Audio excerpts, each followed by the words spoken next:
বারবার ওদের দিকে তাকাচ্ছে। ছেলেটার তাকানো দেখে স্বাভাবিক মনে হচ্ছে না। নিশাদ দিশাকে উদ্দেশ্য করে বলল, একটা ছেলে মনে হচ্ছে আমাদের ফলো করছে, বারবার কেমন করে যেন তাকাচ্ছে। দিশা নিশাদের কথা মতো সেদিকে তাকালো, দেখলো ছেলেটা আর কেউ নয় সাকিব। সে মৃদু হেসে বলল, ও তো আমাদের সাথেই পড়ে। ও, কিন্তু এইভাবে তাকিয়ে আছে কেন? ওর মধ্যে আবার অন্য কোনো ব্যাপার আছে নাকি? দিশা একটু লাজুক সরে বলল, আসলে ভাইয়া, ছেলেটা আমাকে খুব পছন্দ করে। প্রায় 1 মাস হলো দেখছি ও আমাকে ফলো করছে, কিন্তু এখনো পর্যন্ত সামনাসামনি কিছু বলেনি। কি ব্যাপার? ছেলেটার নাম নিতেই দেখছি তোর মুখে লাজুক আবার চলে এসেছে। তা তুইও পছন্দ করিস নাকি? আমারও ভালো লাগে, কিন্তু এইসব প্রেম ভালোবাসায় জড়ানোর একদম ইচ্ছে নেই। ছেলেটা মনে হয় তোকে সত্যি সত্যি ভালোবাসে, একবার চান্স দিয়ে দেখতে পারিস। না না বাবা, এইসব থেকে দূরে থাকাই ভালো। আরে এত ভয় পাওয়ার কি আছে? চান্স দিতে বলছি শুধু, পরে ভালো না লাগলে বুঝিয়ে বলে দিবি যে তোর ওকে পছন্দ না। তা ঠিক, আগে প্রপোজ তো করুক। এদিকে নিলয় দিশার কলেজে এসেছে নিপাকে নিতে। ও নাকি আজকে নিলয়দের বাড়িতে যাবে, তাই মামনি নিলয়কে পাঠিয়েছে ওকে নিয়ে আসতে। কোথায় বসবে তাই ভাবতে ভাবতে ক্যান্টিনের দিকে পা বাড়ালো। ক্যান্টিনে ঢুকতেই দিশার নিষেধকে বসে থাকতে দেখে থমকে দাঁড়ালো। এক মুহূর্তের জন্য যেন তার পা দুটি স্থির হয়ে গেল। মনে মনে বলল, ব্যাপারটা তাহলে এতদূর গড়িয়েছে। ফোনে কথা বলা পর্যন্ত ঠিক আছে, কিন্তু এখন তো দেখছি আবার কলেজেও দেখা করতে আসছে। এই নিষাদকে তো আমি দেখে নিব। নিজের রাগকে কন্ট্রোল করে ওদের সামনে গিয়ে বসলো। কি রে, আজকে হঠাৎ তুই এখানে? তুই এসেছিস, ভালোই হলো, তোর সাথেও দেখা হয়ে গেল। তা হঠাৎ এর সাথে তোর কি দরকার পড়লো যে দেখা করতে চলে আসলি? এমনকি ওর কথা মনে পড়লো, তাই চলে আসলাম দেখা করতে। বাব্বা, এই কয়দিনে ওকে এত মনে পড়ছে? কই, আমাকে তো এত মনে পড়ে না। একবারও ফোনও দিসনি। কিছুদিন হলো খুব বিজি আছি রে। বাবা বলছে চাকরি করতে হবে, আমাকে নাকি আর হাত খরচের টাকাও দেবে না। ফুপা এমন কেন রে? তোকে নিশ্চয়ই কুড়িয়ে পেয়েছিল। দেখ, তুই আবার আমার পিছনে লাগিস না কিন্তু। একটু পরে নিপা এসে নিলয় আর নিষাদকে একসাথে দেখে ওদের সাথে বসে পড়লো। কিরে টেপা, তুই তো দিশার সাথে বাড়ি যেতে পারতি, খামোখা আমাকে আসতে বললি কেন? দেখো ভাই, আমাকে ট্যাপা বলবে না। আর তোমাকে আসতে বলেছি কারণ বাসায় ব্যাগ গোছানো আছে, ওইটা নিয়ে আসতে হবে। আমি এইখান থেকে বাড়ি গিয়ে নিয়ে আবার তোমার বাড়ি যেতে অনেক টাইম লাগবে। মানে এখন আবার তোর বাড়ি যেতে হবে? হ্যাঁ। আমি পারবো না, তুই একা যা। উফ ভাইয়া, চলেই যখন এসেছো তখন নিয়ে চলো। ওকে, তোরা যা তাহলে, আমিও বাড়ি যাই। ভাইয়া, তুমিও চলো আমাদের সাথে, অনেক মজা হবে। নিশাদ, তুইও আয় আমাদের সাথে। না রে, পরে আরেকদিন খাবো। নিলয় মনে মনে খুশি হলো। তারপর নিপা আর দিশাকে নিয়ে গাড়িতে উঠলো। বাড়ি ফিরে নিলয় তার ঘরে গিয়ে দরজা আটকিয়ে দিল। কিছুতেই যেন শান্তি আসছে না। মনে মনে বলছে, সত্যি সত্যি দিশার সাথে নিশাদ রিলেশনে জড়ালো নাকি? নিশাদের সাথে কথা বলতে হবে, আজ সবটা ক্লিয়ার করা দরকার। এদিকে নিপা আশায় বাড়িতে যেন হইচই পড়ে গেছে। দিশা তো আছেই, তার সাথে নিপাও যোগ হয়েছে। দিশা একটু শান্ত প্রকৃতির, কিন্তু এদের সাথে মিশে সেও এদের মতো হয়ে যাচ্ছে। মামনি সবার জন্য পাঁপড় ভেজে এনেছে। ওরা তিনজন খাচ্ছে আর গল্প করছে। কাজ সেরে এসে মামনিও যোগ দিল। সে বারবার দিশাকে দেখে আর ভাবে ও যদি সত্যি সত্যি তার মেয়ে হতো। নিশানের পরে নিলয় যখন পেটে আসলো তখন তার খুব ইচ্ছে ছিল এমন একটা চঞ্চল মেয়ে তার হবে, কিন্তু নিলয় হলো। যখনই ভাবে একটা সময় দিশা এ বাড়ি থেকে চলে যাবে, তখনই তার বুকের মধ্যে মোচড় দিয়ে ওঠে। রাতের বেলায় নিলয় নিশাদকে ফোন দিল। কিছুক্ষণ কথাবার্তা শেষে বলল আগামীকাল যেন ওর সাথে দেখা করে, জরুরি কথা আছে। নিশাদও রাজি হয়ে যায়। পরের দিন ক্যাফেতে নিলয় আর নিশাদ সামনাসামনি বসে আছে। কি ব্যাপার, হঠাৎ তো জরুরি তলব? তোর সাথে একটা সিরিয়াস ব্যাপারে কথা আছে, আশা করি সত্যিটা বলবি। হ্যাঁ বল, কি জানতে চাস? দিশার সাথে তোর কি সম্পর্ক? মানে, এটা কেমন প্রশ্ন? তুই কি দিশাকে পছন্দ করিস? অপছন্দ করা কি আছে, ও যথেষ্ট ভালো মেয়ে। কতদিনের সম্পর্ক তোদের? কি আজব কথা, ওর সাথে দেখাই তো হলো নিশান ভাইয়ের বিয়েতে, তো তখন থেকে পরিচয়। আমি বলছি তোরা কতদিন হলো রিলেশনে আছিস? রিলেশন, তাও আবার দিশার সাথে? আরে ম্যাট, আমি কেন ওর সাথে রিলেশনে যাব? ওকে আমি কোনোদিন ওই নজরে দেখিনি। ওকে সবসময় আমার ছোট বোন ভেবেছি। ছোট বোনের সাথে কেউ বুঝি আলাদা করে দেখা করতে চায়? দেখ, আমার কাছে লুকাস না। ওয়েট ওয়েট ওয়েট, শুধুমাত্র দেখা করতে গিয়েছি বলে তুই এত কিছু ভেবে নিয়েছিস? শুধুমাত্র দেখা করতে গেছিস বলে বলছি না, বিয়ের মধ্যে থেকে আমি তোদের দেখছি একে অপরের সাথে চিপকে থাকতে। তুই কোনো ঝামেলায় আছিস বলতো? শুধুমাত্র রিলেশন থাকলে যে একে অপরের সাথে দেখা করতে যাবে বা কথা বলতে হবে, এটা কোথায় লেখা আছে? আর তুই কেন এমন ভাবে বলছিস? তুই তো ওকে সহ্যই করতে পারিস না, তাহলে ওর সাথে কে মিশলো না মিশলো তাহলে তোর কি? কারণ আমি দিশাকে ভালোবাসি। কি? আমি কি ঠিক শুনলাম? তুই ভালোবাসিস, তাও আবার দিশাকে? ওকে দেখলেই তো তোর ভেতরটা তেলে বেগুনে জ্বলে ওঠে। তাহলে ভালোবাসাটা জন্মালো কবে? যখনই হোক জন্মেছে। এখন বল, সত্যি সত্যি তোরা দিশার মধ্যে ওই টাইপের কিছু নেই তো? ভাই, এনি চান্স তুই কি আমাকে নিয়ে জেলাস? সেটা আমি তোকে বলতে বাধ্য নই। বুঝি বুঝি, একদিন আমিও পার করেছি। দেখ, আমি কিন্তু ওকে নিয়ে খুব সিরিয়াস। তুই সত্যি করে বল, তোদের মধ্যে কিছু নেই তো? সত্যি করে বলছি ভাই, দিশার সাথে আমার ওই ধরনের কোনো সম্পর্ক নেই। তাছাড়া আমার গার্লফ্রেন্ড আছে। কাল আমি ওর সাথে আর দিশার সাথে পরিচয় করাতেই কলেজে নিয়ে গিয়েছিলাম।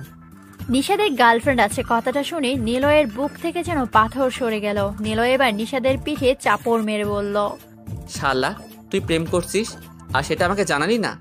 ভেবেছিলাম বিয়ে ঠিক হওয়ার পরে তোদের সবাইকে বলবো। যাক, তোদের মধ্যে তো কিছু নেই, তাহলে আমার লাইনটা ক্লিয়ার। না ভাই, লাইনে জ্যাম আছে। সাকিব নামে একটা ছেলে দিশাকে পছন্দ করে, আর দিশাও মনে মনে সাকিবকে পছন্দ করে। তোকে কে বললো? দিশা নিজেই। দিশাকে তো আমি মেরেই ফেলবো। ওকে ভাইয়া এসব করার জন্য কলেজে ভর্তি করে দিয়েছে। আসলে দিশা এমনি পছন্দ করতো, প্রেম করার কোনো ইচ্ছা ছিল না। আমি ওকে বললাম ছেলেটাকে একটা চান্স দিতে। তুই হঠাৎ করে আমার লাইফে এমন শনি হয়ে ঢুকলি কেন বলতো? এতদিন তোকে নিয়ে প্রবলেম ছিল, তোর ব্যাপারটা সলভ হলো, এখন আবার আরেকজন আসলো। আমি কি জানতাম নাকি যে তুই দিশাকে পছন্দ করিস? জানলে কখনো এমন অ্যাডভাইস দিতাম না। শালা, তোকে তো আমি একদম মাটির নিচে পুঁতে ফেলবো যদি দিশা ওই ছেলের সাথে রিলেশনে জড়ায়। চিল চিল, আমি দিশাকে বুঝাবো, ও তোর ছাড়া আর কারো হবে না। মাত্র 1 মাস শুধু তুই ওর খেয়াল রাখিস যেন ও ওই ছেলের থেকে দূরত্ব বজায় রাখতে পারে, তারপরে ব্যাপারটা আমি দেখব। এই 1 মাসে কি করবি তুই? কাল আমি আমার ফ্রেন্ডদের সাথে 1 মাসে ট্যুরে যাচ্ছি। ওকে ওকে, নিশ্চিন্তে যা, আমি আছি তো। ভাই, সত্যি তুই দিশাকে বোনের চোখে দেখিস তো? আবার তুই আমাকে সন্দেহ করিস? না, এমনি ভয় তো থাকেই, বল। আরে টেনশন করিস না, আমি আমার গার্লফ্রেন্ডকে খুব ভালোবাসি।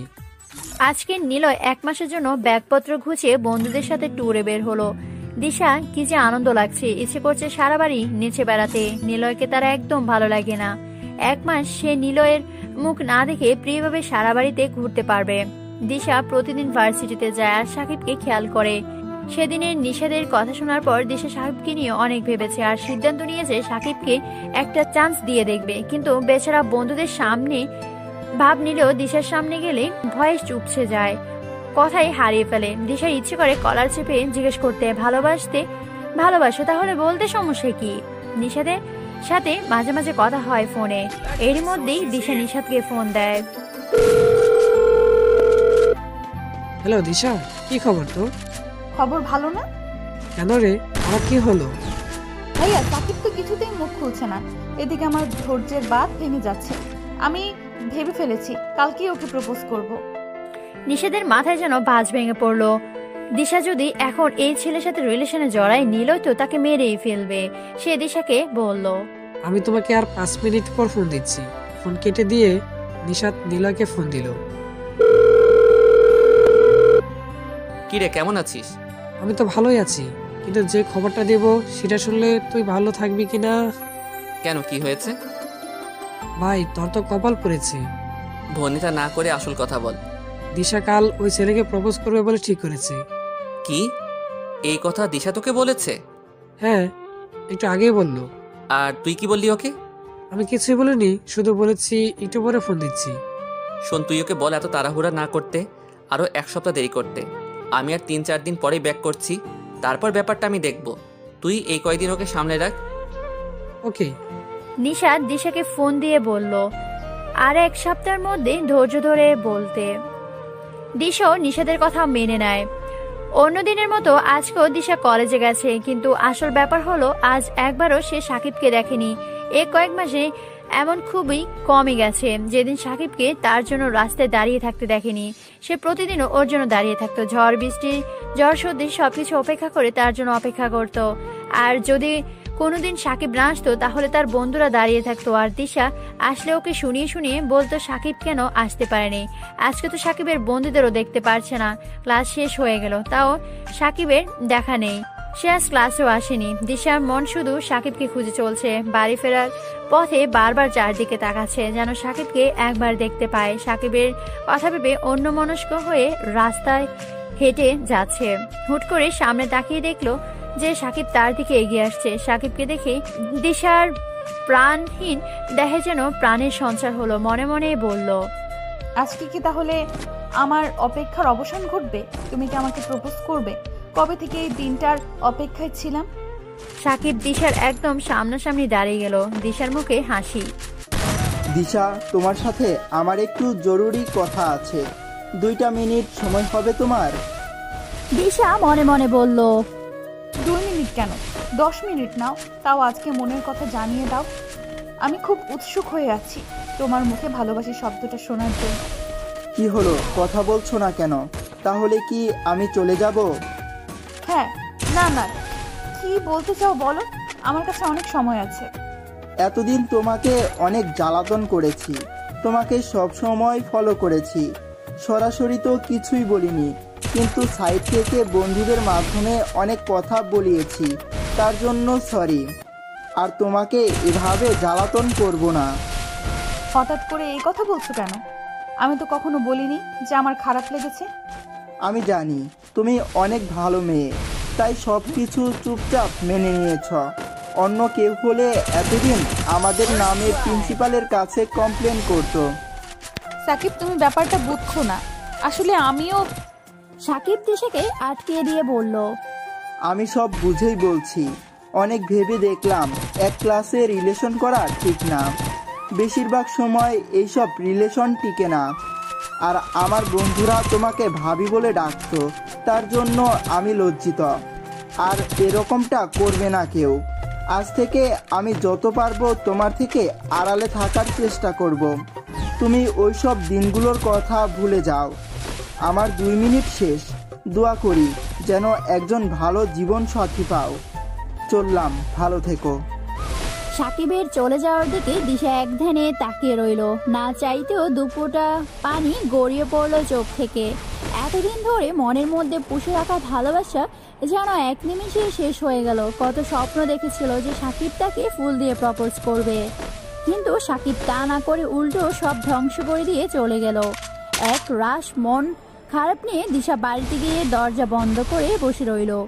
ইচ্ছে করছে চেঁচিয়ে কান্না করতে, তাহলে হয়তো নিজেকে হালকা লাগবে।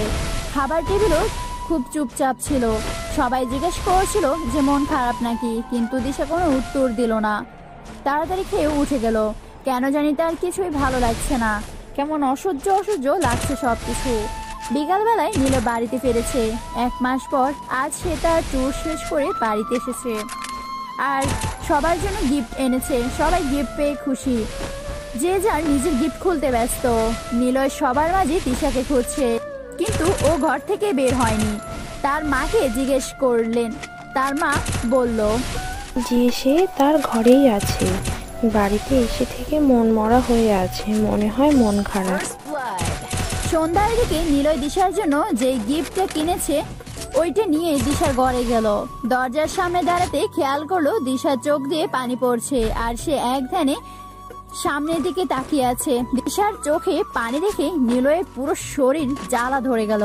এই পানিটা তার জন্য হবে, হয়তোবা এত কষ্ট হতো না, কিন্তু অন্য ছেলের জন্য দিশা কাঁদছে। এটা ভেবেই নিলয় যেন মাথায় রক্ত উঠে যাচ্ছে। তাও নিজেকে স্বাভাবিক করে দরজায় হাত রেখে বলল, ছ্যাঁকা টাকা খেয়েছো নাকি, এমন উদাসী হয়ে বসে আছো? নিলয়ের কথায় দিশা তাড়াতাড়ি চোখের পানি মুছে তার দিকে তাকালো। আপনি কবে আসলেন? এই তো আজকে আসলাম। তা সত্যি সত্যি ছ্যাঁকা খেয়েছো নাকি এভাবে দুঃখী হয়ে বসে আছো? দেখুন, আমার এখন ঝগড়া করার একদম মুড নেই। তোমার কি মনে হয় আমি শুধু তোমার সাথে ঝগড়া করতে আসি? আপনি যে আমাকে সহ্য করতে পারেন না সেইটা আমি ভালো মতোই জানি। বাড়ির সবার জন্য গিফট এনেছিলাম, তাই ভাবলাম তোমাকেও কিছু দেওয়া উচিত, কারণ তুমিও এখন এই বাড়ির সদস্য। নাও, এই গিফটটা তোমার জন্য। দিশা তাচ্ছিলের হাসি হেসে বলল, আপনি আমাকে এই বাড়ির সদস্য মানেন? বাড়িতে যখন আছো তখন তো মানতেই হবে। আমি কি এটা ধরেই এখানে দাঁড়িয়ে থাকবো? দিশা একবার হাতের দিকে তাকিয়ে বলল, টেবিলের উপর রেখে দিন, খুলে দেখো পছন্দ হয় নাকি। পরে দেখবো। নিলয় মুখ ভার করে টেবিলের ওপর গিফট রেখে চলে গেল। ওর খুব খারাপ লাগলো, এত শখ করে গিফট দিশার জন্য নিয়ে আসলো আর সে একবার হাতে দিয়ে ছুঁয়েও দেখলো না। রাগ করে বাড়ি থেকে বেরিয়ে গেল। সাকিবের ব্যাপারটা দিশার মাথা থেকে যাচ্ছে না। একা একা বসে যতই তার কথা ভাবছে ততই কষ্ট হচ্ছে। তাই মন হালকা করতে নিশাদকে কল দেয়। তারপর আজকের সাকিবের বলা কথাগুলো নিশাদকে বলতে থাকে। কথার মাঝে এক পর্যায়ে সে কেঁদে ফেলে। নিশাদ দিশাকে অনেক বুঝিয়ে সুঝিয়ে কান্না থামায় আর বলে, ছাড় তো এসব, একটা ছেলে গেছে, হাজারটা আসবে। এই ক্ষণিকের মোহ মায়া শুধুমাত্র ভালো লাগা, ভালোবাসা নয়। যার জন্য তুই নিজের মূল্যবান চোখে পানি ফেলছিস, সে হয়তো এখন অন্য কোনো মেয়ের মোহে ডুবে আছে। নিজেকে শক্ত কর আর ভুলে যা যে সাকিব নামে কেউ কোনোদিন ছিল। তুই এখানে এসেছিস একটা উদ্দেশ্য নিয়ে, লেখাপড়া করে, ভালো চাকরি করে, বাবা মার সামনে মাথা উঁচু করে দাঁড়াতে। তাই এসব প্রেম ভালোবাসার মধ্যে ঢুকে নিজের মাথাটা নষ্ট করার মানে হয় না। নিজের কেরিয়ারের দিকে মনোযোগ দে। আমি যেন দ্বিতীয়বার তোকে ওই ছেলে যেন কাঁদতে না দেখি। ঠিক বলেছো ভাইয়া, আমি আর ওকে নিয়ে ভাববো না। নিশাদ তাকে যতভাবে বোঝানো যায় বোঝালো। এতে দিশার মনে অনেকটাই হালকা হয়ে গেল আর সেও সাকিবের ব্যাপারটা ইগনোর করার চেষ্টা করতে লাগলো। একা একা থাকলে এসব চিন্তা আসবে, তাই সে তিশার কাছে গেল। তিশার সাথে গল্প করলে কিছুটা সময় নিজেকে ব্যস্ত রাখা যাবে। রাতে খাবার টেবিলে সবাই নিলয়ের জন্য অপেক্ষা করছে, কিন্তু নিলয় নেই। তখন দিশার মনে পড়লো নিলয়ের দেওয়া গিফটের কথা। সে তাড়াতাড়ি খেয়ে ঘরে চলে গেল। গিফটটা টেবিলের ওপর রেখেছিল দিশা। প্যাকেটটা খুলেই ভিতরে একটা হাত ঘড়ি পেল।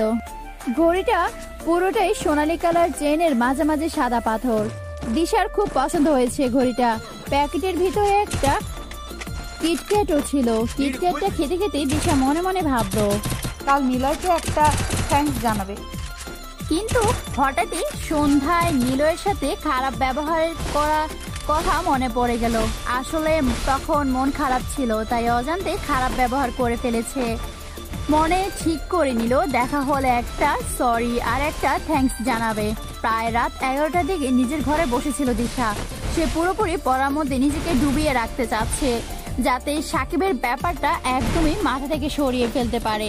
তখন দরজায় খটখট আওয়াজ হলো। দিশা দরজা খুলে দেখলো নিলয় সামনে দাঁড়িয়ে আছে। সে দিশাকে ধাক্কা দিয়ে দরজা থেকে সরিয়ে ভিতরে চলে গেল। আরে আরে, এভাবে ঘরে ঢুকছেন কেন? নিলয় বিছানায় বসে বলল, আমার বাড়ি, আমি যেখানে ইচ্ছা সেখানে যাব, তোমার কি? দিশা ভালোভাবে নিলয়ের দিকে তাকালো। তাকে দেখে অস্বাভাবিক লাগছে আর কথাগুলো কেমন জানি অস্পষ্ট লাগছে। আপনি এভাবে দুলতে দুলতে কথা বলছেন কেন?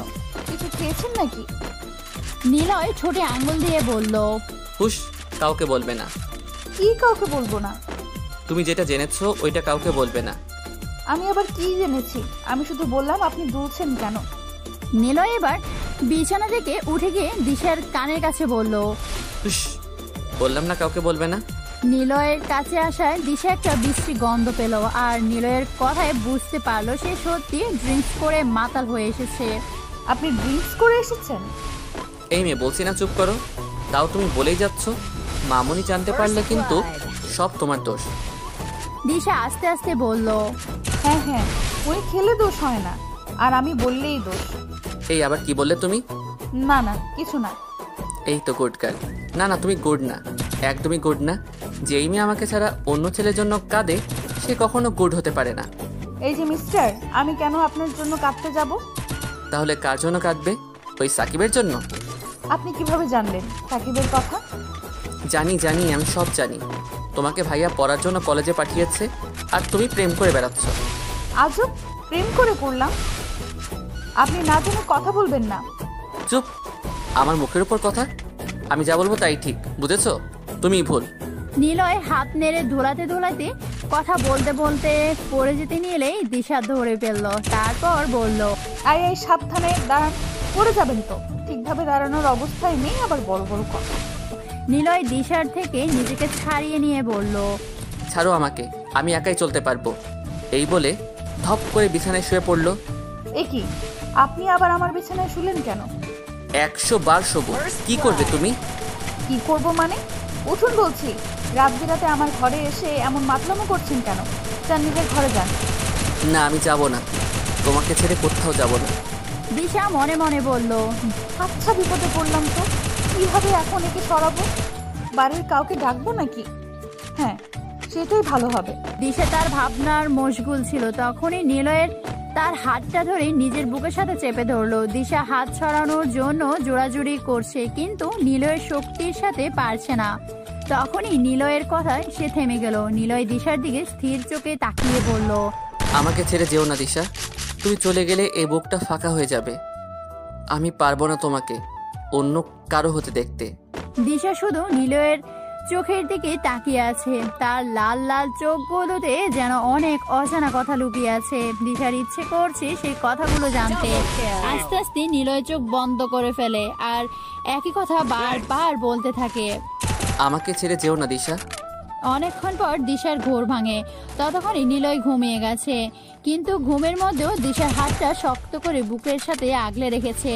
দিশা এবার বিরক্তি নিয়ে বলল, ঘুমালো ঘুমালো, আমার ঘরেই এসে ঘুমালো, আবার হাতটাও ধরে রেখেছে। এখন আমি কিভাবে ঘুমাবো? সারা রাত এইভাবেই বসে থাকবো নাকি? কেউ দেখলে কি ভাববে? আর উনি কি বললেন এইসব? কেন বললেন? আমাকে তো উনি সহ্যই করতে পারেন না। ধুর, আমিও না একটা মাতালের কথা নিয়ে ভাবছি। সকালে 7টার দিকে নিলয়ের ঘুম ভেঙেছে। চোখ খুলতেই বুকের উপর দিশাকে দেখে চমকে গেল। ভালোভাবে চোখ জোরে আবার তাকে দেখে সত্যি দিশা ওর বুকের উপর মাথা দিয়ে শুয়ে আছে। চুলগুলো মুখের সামনে ছড়িয়ে আছে। সে আস্তে করে চুল সরিয়ে দিশাকে দেখতে লাগলো। বুঝতে পারছে না দিশা কিভাবে এখানে আসলো। চারদিকে তাকিয়ে দেখে এটা দিশার ঘর। দিশাকে যে ডাক দিবে সে সাহসও পাচ্ছে না। রাতের কথাটা মনে করার চেষ্টা করছে, কিন্তু কিছুই মনে পড়ছে না। কিছুক্ষণের মধ্যে দিশারও ঘুম ভেঙে গেল। নিজেকে নিলয়ের বুকের উপর দেখে নিজেও লজ্জা পেয়ে গেল। আসলে কাল রাতে ওভাবে বসে থাকতে থাকতে কখন যে ঘুমের ঝুলি নিলয়ের বুকে মাথা রেখে দিশা নিজেও জানে না। সে তড়িঘড়ি করে উঠে দাঁড়াতে গেলে হাতে টান পড়তে আবার বসে পড়লো। নিলয় এখনো তার হাত ওভাবে ধরে আছে। দিশা হাতের দিকে ইশারা করাতে নিলয় ছেড়ে দিল।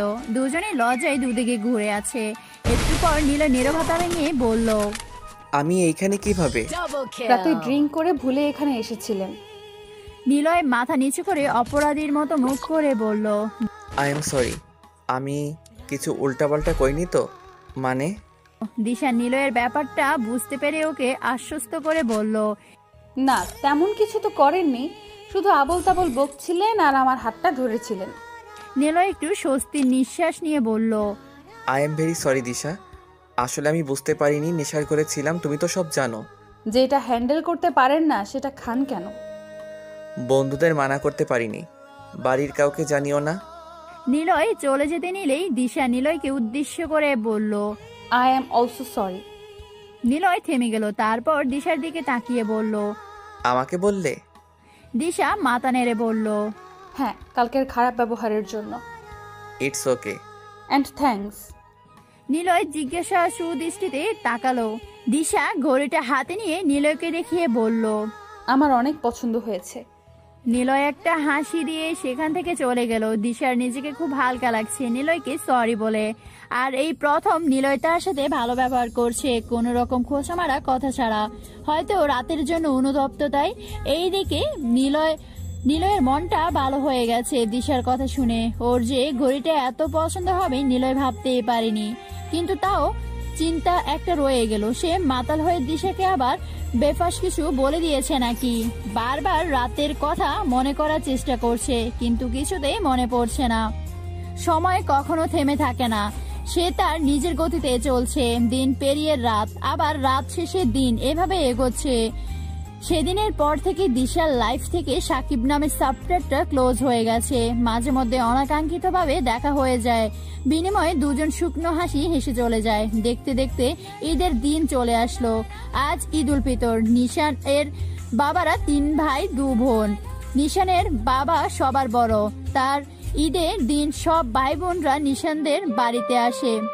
এদের বাড়ির উপরতলায় 6টা রুম আছে। ঈদে যখন নিশানের বাবার সব ভাই বোনগুলো আসে, তখন তারা 5 ভাই বোন উপরতলার 5 রুমে থাকে, আর একটা রুমে তাদের বাবা মা থাকতো, কিন্তু তারা এখন পৃথিবীতে নেই, তাই ওই রুম ফাঁকাই থাকে এখন। নিশান নিলয় তার সব কাজিনদের নিয়ে নিচতলার রুমগুলোতে থাকে, এই জন্য এক আলাদা মজা।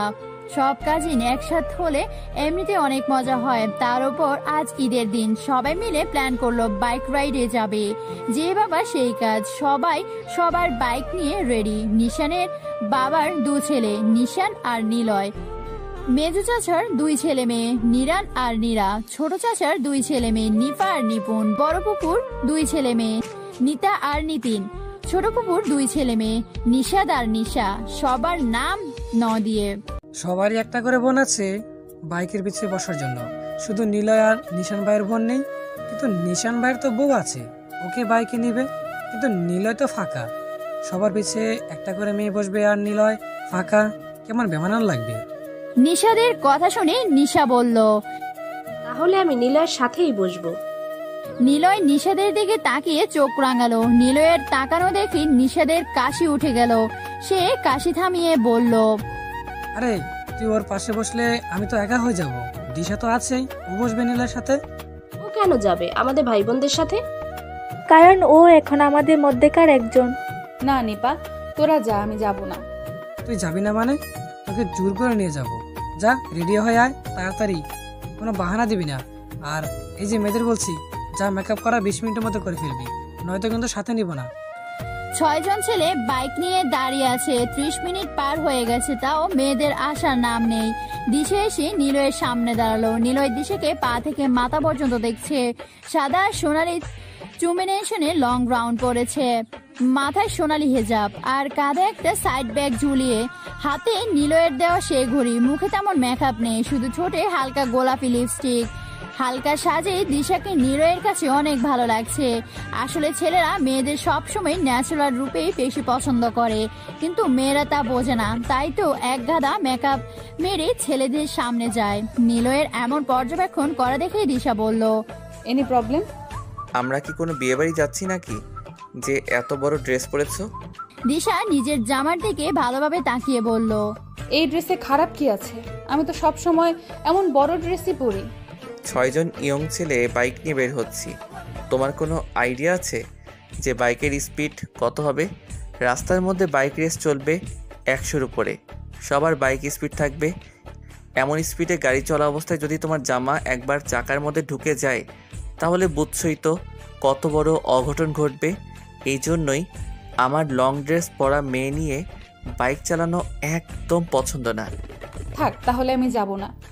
বেশি বোঝা ভালো না, চুপচাপ গাড়িতে বসো। সবাই চলে এসেছে, এই নিশাটা কখন আসবে? এই মেয়ের কত সাজা লাগে, এমনিতে তো পেট নেই, এত সাজলে আরো শাকচুনি লাগবে। অত সুন্দর মেয়েকে তুই সব জায়গায় পেতনি বলিস কেন রে? আমার বাড়ি গিয়ে একবার দেখলে বুঝবে ও আসলেই পেতনি। মুখে পেতনির মতো যখন ফেস প্যাক দিয়ে ঘুরে, দেখলেই মনে হয় হরর ফিল্মের আত্মা লাগে। নিশাদ ভাইয়া আসতে বলো, নিশা আপু শুনলে তোমার ঘাড় মোটকে দিবে।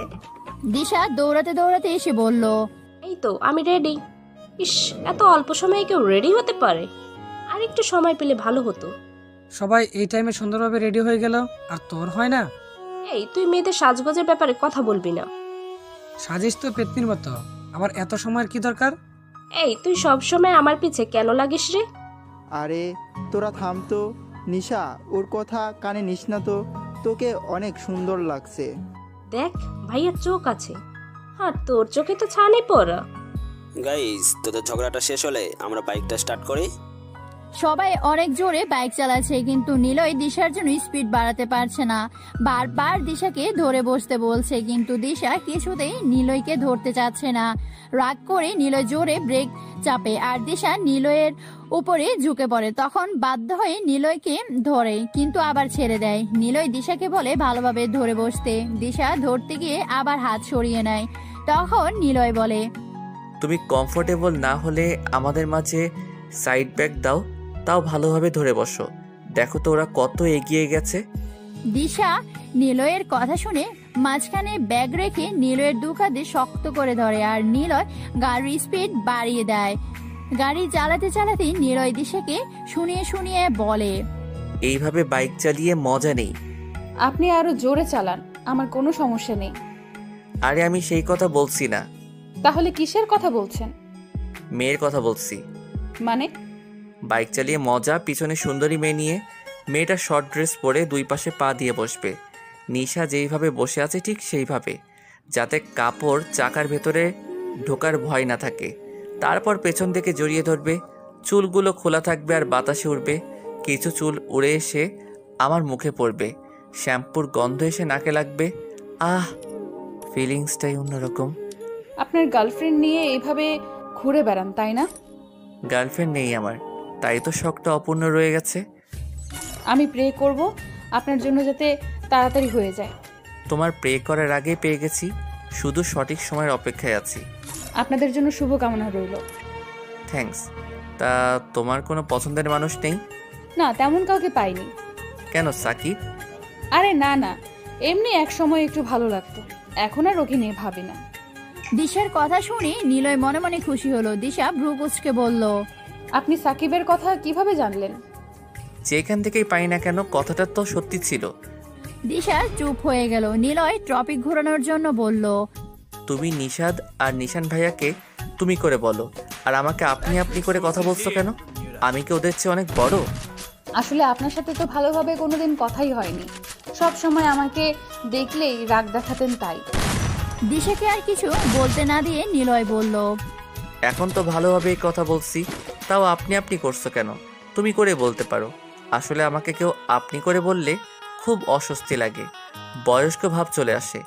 ঠিক আছে ভাইয়া, আজ নিলয় ধমক দিয়ে বলল, তোমাকে তুমি করে বলতে বলেছি, ভাইয়া ডাকতে বলিনি। আমাকে নাম ধরে ডাকবে, বুঝেছো? আচ্ছা। বাড়িতে ফিরতে ফিরতে অনেক রাত হয়ে গেছে আর সবাই খুব টায়ার্ড, তাই দেরি না করে যে যার মতো রুম চুজ করে শুয়ে পড়লো। দিশা আর নিপা এক রুমে। নিশা একটু মরি টাইপের, কারোর সাথে রুম শেয়ার করে না, তাই সে একাই একটা রুমে শুয়েছে। নীরা আর নিতা এক রুমে, নিশান আর তার বোনে আলাদা রুমে, আর বাকি ছেলেরা সব একই রুমে শুয়েছে সারা রাত ধরে গল্প করার জন্য। সব মেহমান বাড়ি থেকে চলে গেছে। আজকে নিশান তিশাকে নিয়ে শ্বশুরবাড়ি যাবে। বিয়ের পর প্রথম ঈদ বলে কথা, শ্বশুরবাড়ি তো যেতেই হবে। তিশার আবদার যে সে তার একমাত্র দেবরকেও নিয়ে যাবে, তাই নীলও সাথে যাচ্ছে। আর ওরা 3 জন গেল, দিশা আবার পড়ে থাকবে কেন, তাই 4 জনই যাচ্ছে। গাড়ি এসে থামলো তিশার বাড়ির সামনে। এইদিকে তিশার মেয়ে কাজিনরা সকাল থেকে সেজেগুজে উকিঝুঁকি মারছে, কারণ তারা খবর পেয়েছে তিশার দেবরও ওর সাথে আসছে। সামনে 2 সিটে নিশান আর নিলয় বসেছে, আর পিছে দিশা আর তিশা। নিলয় গাড়ি থেকে নামতে সবাই হুমড়ি খেয়ে পড়েছে তাকে দেখার জন্য। একজন বলল, দেখো আপুর দেবর কত হ্যান্ডসাম। আসলে রে বিয়ের মধ্যে এক ঝলক দেখেছিলাম, তখন অত বুঝিনি। আপু আমাকেও একটু দেখতে দাও। তুই দেখে কি করবি পিচ্চি মেয়ে? আমাকে পিচ্ছি বলবে না, আমি ক্লাস 10-এ পড়ি। তার জন্যই তো পিচ্চি বলি। এই তোরা থাম, দেখ তিশা আপুর সাথে আরেকটা মেয়ে। এইটা কি হলো আপু? একটা মাত্র দেবর, তাও বিবাহিত? ইস, কপালটাই পুড়ল। আপু তোমাদের তো বয়ফ্রেন্ড আছে, কপাল তো আমার পুড়লো। চল চল, তাহলে আর দেখে লাভ নেই। কিরে তোরা এখানে দাঁড়িয়ে কি বকবক করছিস? কিছু না আপু, তোমার সাথে ওরা কারা? একটা আমার দেবর, আরেকটা ননদ।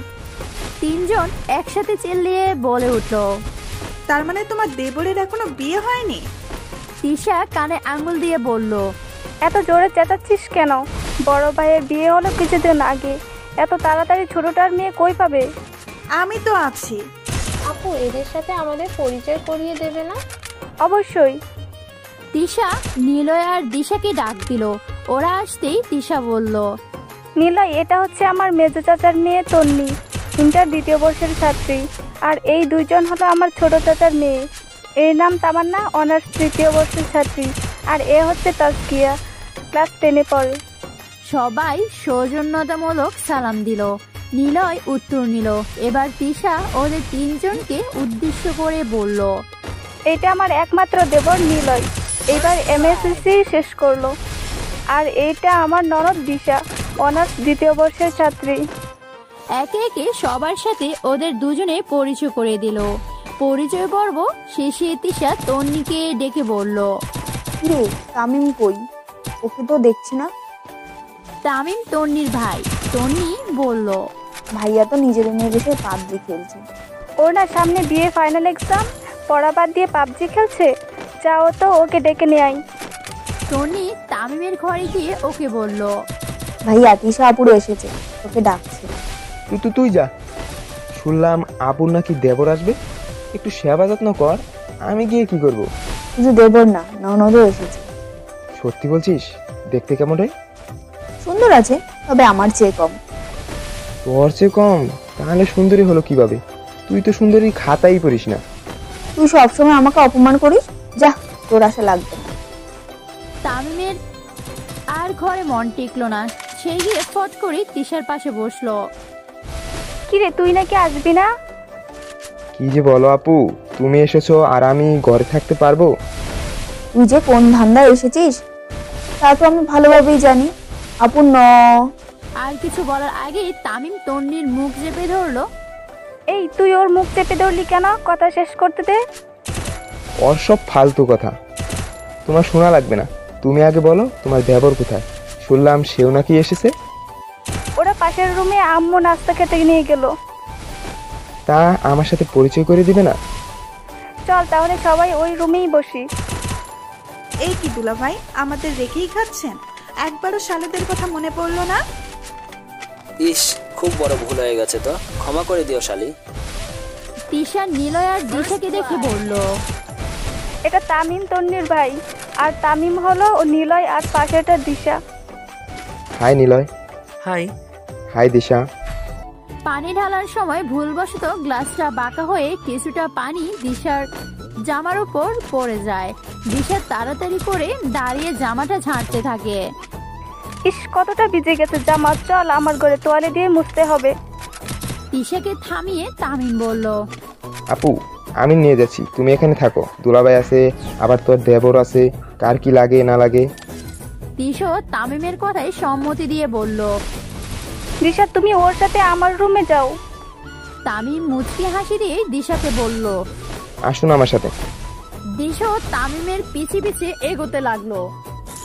রোম পেরোতে তামিম দু কদম পিছিয়ে দিশার পাশাপাশি হাঁটতে লাগলো। দিশা চুপচাপ হেঁটে চলছে। তামিম বলল, আপনি পড়াশোনা কোথায় করেন? দিশা নিজের কলেজের নাম বলল। কোন ইয়ার? দ্বিতীয়। ইন্টার? না, অনার্স। সত্যি? আমি তো ভেবেছিলাম ইন্টার। আপনাকে দেখে মনেই হয় না অনার্সে পড়েন। এখনো দেখতে অনেক বাচ্চা বাচ্চা লাগে। দিশা একটা সৌজন্যমূলক হাসি দিল। রোমে গিয়ে তামিম দিশাকে তোয়ালে দিল। Thank you. ওয়েলকাম। আচ্ছা আপনার সাবজেক্ট কি? অ্যাকাউন্টিং। ওয়াও, আমার রাষ্ট্রবিজ্ঞান। দিশা চুপচাপ নিজের কাজ করছিল। তখন তামিম আবার বলল, আচ্ছা আপনি কি কথা খুব কম বলেন? কেন? এই যে কখন থেকে আমি বকবক করে যাচ্ছি, কিন্তু আপনি নিজে থেকে কিছুই বলছেন না। আসলে আমি পানি মুছছিলাম। অনেকটা ভিজে গেছে, আপনি না হয় চেঞ্জ করে নিন।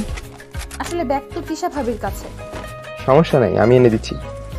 তামিম গিয়ে দিশার কাছে ব্যাগ চাইলো। নিলয় এতক্ষণ শুধু বাহানা খুঁজছিল দিশার কাছে যাওয়ার, এবার পেয়ে গেল। সে বলল, ভাবি আমার খাওয়া শেষ, আমি বরং যাচ্ছি ব্যাগ নিয়ে। সে কি, এখনো কত খাবার পড়ে আছে, কিছু তো শেষ করে যাও। আর খেতে পারবো না ভাবি, তুমি বরং ভাইয়াকে খাওয়াও।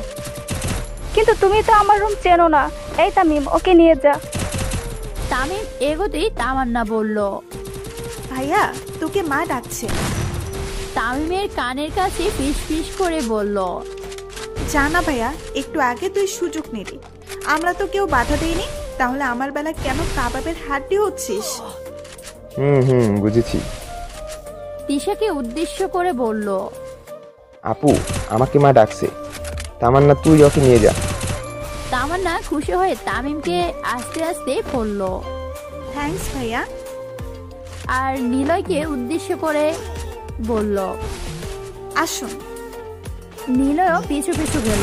রুমে গিয়ে দেখলো দিশা প্যানের নিচে জামা টান করে ধরে আছে। নিলয় ব্যাগটা হাতে নিয়ে বলল, যাও বাথরুমে গিয়ে চেঞ্জ করে আসো।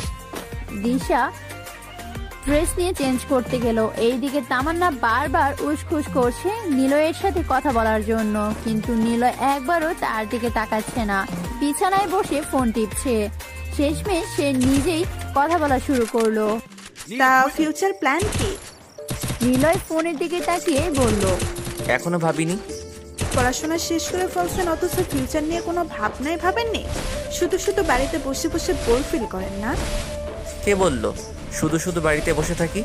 আমাদের একটা মিউজিক ব্যান্ড আছে। ও, তার মানে আপনি সিঙ্গার? তা অবশ্য বলতে পারেন। তো বিয়ের সাথে করছেন কবে? সবে তো পড়া শেষ করলাম, এখনই কিসের বিয়ে? তা অবশ্য ঠিক। আপনার গার্লফ্রেন্ড আছে? আপনি কিন্তু পার্সোনাল ব্যাপারে ঢুকে যাচ্ছেন। আপনি মনে হয় রেগে যাচ্ছেন। I am sorry. It's okay. আমি কিন্তু সিঙ্গেল। তো এমনি।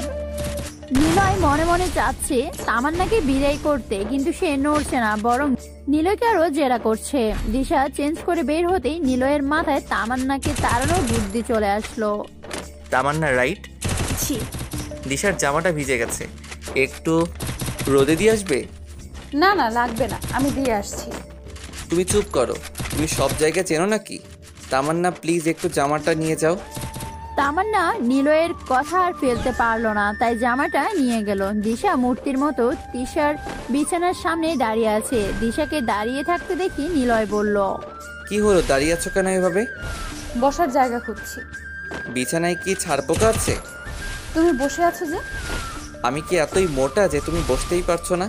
আসলে দিশা কিছু বলার আগেই নিলয় ধমকের সুরে বলল, আমি তো এই সাইডেই আছি, ওই সাইড তো ফাঁকাই আছে, তুমি বসো। দিশা আর কথা না বাড়িয়ে বসে ফোন টিপতে লাগলো। তোমার ফেসবুক আইডি আছে? আছে তো। নাম?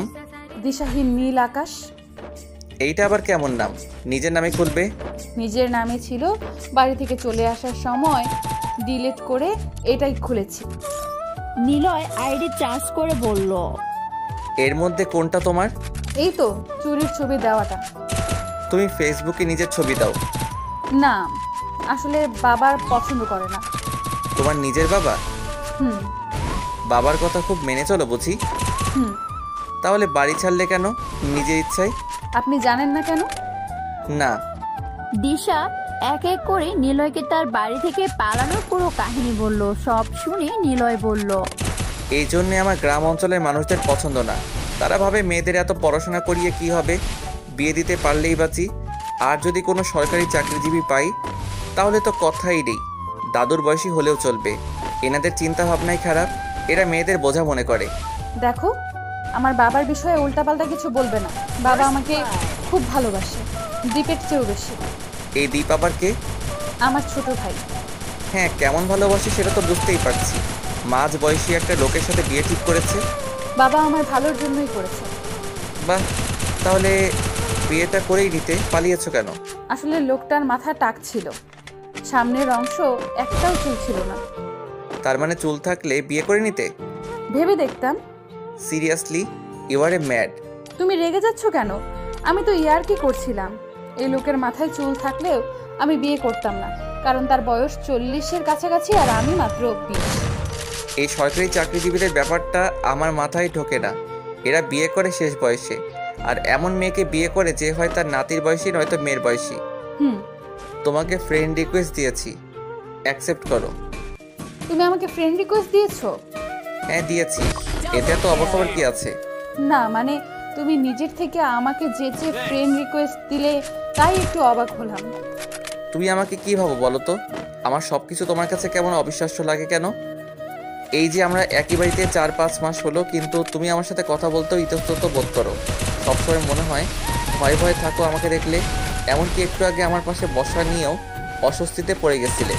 কারণটা তো তুমি নিজেই। মানে? এই যে তুমি আমায় দেখলেই বাজে ব্যবহার করতে, অনেক সময় অপমানও করতে। আমার জন্য তোমার মুখে শুধু বিরক্তির ছাপ দেখেছি। তাহলে কিভাবে আমি তোমার সাথে স্বাভাবিক হব? তখনকার ব্যাপার আলাদা। তোমাকে ভালো মতো চিনতাম না, জানতাম না, তাই একটু খারাপ ব্যবহার করে ফেলেছি। তোমাকে নিয়ে আমার ভেতরে কিছু ভুল ধারণা ছিল, যার জন্য আরও বেশি ইগনোর করতাম। এখন সেই সব আর নেই, তাই আমি চাই তুমি পুরনো দিনের কথা ভুলে আমার সাথেও বাড়ির অন্য সদস্যদের মতো স্বাভাবিক হও। দিশা কি বলবে ভেবে পাচ্ছে না, কারণ সে শুরু থেকে নিলয়কে যেই রকম আবিষ্কার করেছে তার সাথে এই নিলয়কে মেলাতে পারছে না। তবুও নিলয়ের কথার উত্তরে বলল, ঠিক আছে। বিকেলবেলা তিশা, নিশা, দিশা, নিলয়, তন্নি, তামান্না, তাসফিয়া, তামিম সবাই মিলে বাগানে বসেছিল। নিলয়ের গাছ খুব পছন্দ, তাই সে গাছগুলো নেড়ে চেড়ে দেখছে। দিশা একটা ফুলে হাত দিয়ে বলল, ওয়াও ভাবি, এই ফুলটা তো অনেক সুন্দর। নাম কি এই ফুলের? তিশা কিছু বলার আগেই তামিম বলল, চন্দ্রমল্লিকা। আপনার ভালো লেগেছে? খুব। পট করে তামিম একটা ফুল ছেড়ে দিশার দিকে এগিয়ে দিয়ে বলল, এইটা আমার তরফ থেকে আপনার জন্য। দিশা ফুলটা নিয়ে বলল, থ্যাংক ইউ। নিলয় পেছন থেকে বলল, গাছের ফুল গাছেই মানায়, আপনি ফুলটা ছিঁড়ে গাছের মানান নষ্ট করলেন। তামিম কিছু বলবে তার আগেই তামান্না বলল, ঠিক বলেছেন, আমিও এইসব ফুল ছেঁড়া পছন্দ করি না। ভাইয়াকে কত মানা করে ফুল ছিঁড়তে, তাও ছিঁড়ে ফেলে। তাজকিয়া তন্নির কানে কানে বলল, দেখছো সাপু কত মিথ্যা কথা বলছে, নিজে সারাদিন ফুল ছিঁড়ে। ঠিক বলেছিস, আপুর দেবরকে দেখে কেমন পাট নিচ্ছে। তামান্না গিয়ে তিশাকে বলল, আপু শুনলাম তোমার দেবর নাকি গান গাইতে পারে। ও তো রকস্টার। তা তোমার রকস্টার দেবরের গান আমাদেরও একটু শোনাও। শোনাবই তো, তোদেরও জানা উচিত আমার দেবর কত ভালো গান গায়। তিশা নিলয়কে বলল, নিলয় আমাদের একটা আবদার আছে। বলো কি আবদার? আমাদের এখন গান শোনাতে হবে। ভাবি এখন এখানে গান কিভাবে গাইব? কেন মুখ দিয়ে? আসলে ভাবি এখন সুর আসবে না। আমি কিছু জানি না, তোমার এখন গান গাইতে হবে। আমি সবাইকে বলেছি আমার দেবর রকস্টার, এখন যদি গান না শোনাও তাহলে এরা ভাববে আমি মিথ্যা বলেছি। ভাবি বোঝার চেষ্টা করো, হুট করে এইভাবে বললেই গান গাওয়া যায় না। আর তাছাড়া শুধু মুখে মুখে গান গাইলে সুর ভালো আসবে না, অন্তত একটা গিটার তো লাগবেই। ও এই ব্যাপার, এখনই গিটারের ব্যবস্থা করছি। এই তন্নি, আমাদের গাড়িতে একটা গিটার রাখা আছে, খুঁজে নিয়ে আয় তো। এক্ষুনি আনছি আপু। আমাদের গাড়িতে গিটার আসলো কিভাবে? আমি আসার সময় তোমার ঘর থেকে নিয়ে এসেছি। তার মানে তুমি প্ল্যান করে এসেছিলে আমারে গাওয়ানোর? তিশা দাঁত বের করে হাসি দিল। এর মধ্যে তন্নি গিটার নিয়ে হাজির হয়েছে। নিলয়ের আর কোনো উপায় নেই, তিশা আটখাট পেরিয়ে নেমেছে ওকে গান গাওয়ানোর জন্য, তাই সে গিটারটা ধরে টুংটাং আওয়াজ করছে। দিশা মনে মনে বলল, এখন এই ফুলের মনোরম পরিবেশে এনার গলা ফাটানো চিৎকার শুনতে হবে নাকি? দিশা আবার ওইসব রক গান একদমই ভালো লাগে না। ও সবসময় সফট গান শুনতে ভালোবাসে, কারণ সফট গানগুলো অনুভব করা যায়। নিলয় দিশার মুখের দিকে তাকিয়ে মুচকি হাসি দিয়ে গাইতে শুরু করলো, এই মন তোমাকে দিলাম, এই প্রেম তোমাকে দিলাম, তুমি চোখের আড়াল হও, কাছে কি বা দূরে রও, মনে রেখো আমিও ছিলাম, এই মন তোমাকে দিলাম, এই প্রেম তোমাকে দিলাম। দিশা মোহিত হয়ে শুনছিল, পুরোপুরি গানের মধ্যেই ডুবে গেছে। ইচ্ছে করছে আরো শুনতে। ওর এতদিনের সব ভুল ধারণা ভেঙে গেছে। আজকে প্রমাণ পেল যে নিলয়ের কণ্ঠে জাদু আছে। তামিম গানের প্রতিটা লাইনে দিশাকে ইমাজিন করছে। যতবারই নিলয় গানের মধ্যে এই মন তোমাকে দিলাম, এই প্রেম তোমাকে দিলাম বলেছিল, ততবারই তামিম দিশার দিকে তাকাচ্ছিল। এছাড়াও বারবার ঘুরে দিশাকে দেখছিল। নিলয় অবশ্যই বিষয়টা লক্ষ্য করেছে। বাহ, কি সুন্দর গানের গলা। ভাইয়া থামলেন কেন? আর একটু শোনাতেন। গানটা যে এতটুকুই। আপু তুমি তো বলেছিলে তোমার দেবর রক স্টার, কিন্তু এখন তো দেখছি ক্লাসিক্যাল স্টার। পরিবেশ বুঝে গান গাইতে হয়। সব পরিবেশের জন্য সব গান না, এটা আপনার জানা উচিত। এতই যদি রক গান শোনার ইচ্ছা হয় তাহলে আমার কনসার্টে চলে আসবেন। ট্রাস্ট মি, পা মাটিতে স্থির থাকবে না। ওয়াও, আমার কনসার্ট দেখতে খুব ভালো লাগে। টিভিতে অনেক দেখেছি, সরাসরি দেখার খুব ইচ্ছা আছে। তুমি দেখতে চাও? তাহলে নেক্সট কনসার্টে আমার তরফ থেকে তোমাকে গেস্ট হিসেবে ইনভাইট করব। টিকিটও লাগবে না, একদম ফ্রি। সত্যি বলছেন ভাইয়া? একদম সত্যি। আর আমাকে ইনভাইট করবেন না? যাকে তাকে তো আর ইনভাইট করা যায় না। টাকা দিয়ে টিকিট কিনে দেখতে যাবেন। পরীক্ষা, অনেক পড়া লাগবে। আর তাছাড়া কলেজও চলছে। পরীক্ষার এই কয়দিন একদিনও মিস দেওয়া উচিত না। হ্যাঁ ভাবি, ও ঠিক বলেছে। আমিও বরং যাই, অনেক পড়া বাকি আছে। দিশারও এখানে থাকতে ভালো লাগছে না। একই তো অচেনা জায়গা, অচেনা মানুষ, তার উপর তামিমের এমন গায়ে পড়া স্বভাব। দিশা অভিমান করে বলল, তোমরা সবাই চলে গেলে আমি কাকে নিয়ে থাকবো? ভাইয়া তো আছেই। তোমার ভাইয়া থাকা না থাকা এক। দেখেছিস নিলয়, আমার শ্বশুর বাড়ি, অথচ আমারই কোনো কদর নেই। আমিও চলে যাব। ভাইয়া এত রাগ করছো কেন? ভাবি মন খারাপ করে বলেছে। দিশা তার জামা গোছাচ্ছিল, যে এটা সকালে ভিজে গেছিল। তখন পেছন থেকে তামিম বলল, আপনি নাকি চলে যাচ্ছেন? দিশা জামা ব্যাগে ঢুকাতে ঢুকাতে বলল, হ্যাঁ একটু পরেই। থেকে গেল হয় না? না, কলেজ আছে। ন্যাশনাল ইউনিভার্সিটিতে অনার্সের আবার ক্লাস করতে হয় নাকি? আমাদের ক্লাস করতে হবে, এর উপরেও এক্সট্রা মার্ক আছে। আপনাকে খুব মিস করব। আপনার সাথে আমার পরিচয় মাত্র একদিনের। এই একদিনে আপনি আমার অনেকটা আপন হয়ে গেছেন। সরি, আপনার কথার মানে বুঝলাম না। থাক, পরে একদিন বুঝাবো। খুব তাড়াতাড়ি আপনার সাথে দেখা হবে আশা করি। দিশা একটা সৌজন্যমূলক হাসি দিল। রাত 9টার পর নিলয় আর দিশা রওনা দিল। নিলয় গাড়ি চালাচ্ছে আর দিশা পাশে বসে আছে। নিলয় দিশাকে বলল, দিশা তুমি কার ড্রাইভিং পারো? আমি সাইকেল ছাড়া কিছুই চালাতে পারি না। বাবাকে কত বলেছি মোটর সাইকেল চালানো শেখাতে, কিন্তু বাবা শেখায়নি। অ্যাক্সিডেন্ট করব তাই। তুমি বাইক চালানো শিখতে চাও? খুব চাই। ওকে, আমি শিখবো যদি তোমার প্রবলেম না থাকে। আমার কোনো প্রবলেম নেই। আমার একটা কথা ছিল। বলো। আমি কার চালানো শিখতে চাই, যদি তোমার কোনো প্রবলেম না থাকে। আমার কোনো প্রবলেম নেই। দুজনেই হেসে উঠল। এখন আমি যেইগুলো বলবো মন দিয়ে শুনবে। সামনের দিকে রাস্তা ফাঁকা থাকলে তোমাকে ড্রাইভিং সিটে বসাবো, ঠিক আছে? নিলয় দিশাকে গাড়ি চালানোর সম্পর্কে বোঝাতে লাগলো, কিভাবে স্টার্ট হয়, কোনটা চাপলে থেমে যায়, কোনটা কোন দিকে ঘোরালে ডানে যায়, কোনটা কোন দিকে ঘোরালে বামে যায়, কিভাবে গাড়ি ব্যালেন্স করে। এইসব সুযোগ মতো ফাঁকা জায়গা পেয়ে নিলয় দিশাকে গাড়ি চালাতে দিল। দিশাও গাড়ি স্টার্ট করতে গাড়ি চলতে শুরু করলো। সে স্টিয়ারিং ঘুরিয়ে গাড়ি ব্যালেন্স করতে পারছে না। গাড়ি তেরা বাঁকা হয়ে এদিক ওদিক যাচ্ছে। নিলয় ওকে বারবার হাত সোজা রাখতে বলছে, কিন্তু ও পারছে না, বারবার ঘুরিয়ে যাচ্ছে। সামনে থেকে আরেকটা গাড়ি আসতে দেখে দিশা ভয়ে স্টিয়ারিংটা 2 হাত দিয়ে চেপে ধরে চোখ বন্ধ করে নিল। নিলয়ের সাথে সাথে স্টিয়ারিং এ দিশার হাতের ওপর হাত রেখে গাড়ি ব্যালেন্স করে একটা সাইডে থামালো। দিশা এতক্ষণে চোখ মেলে তাকালো, দেখলো নিলয় তার দিকে তাকিয়ে আছে।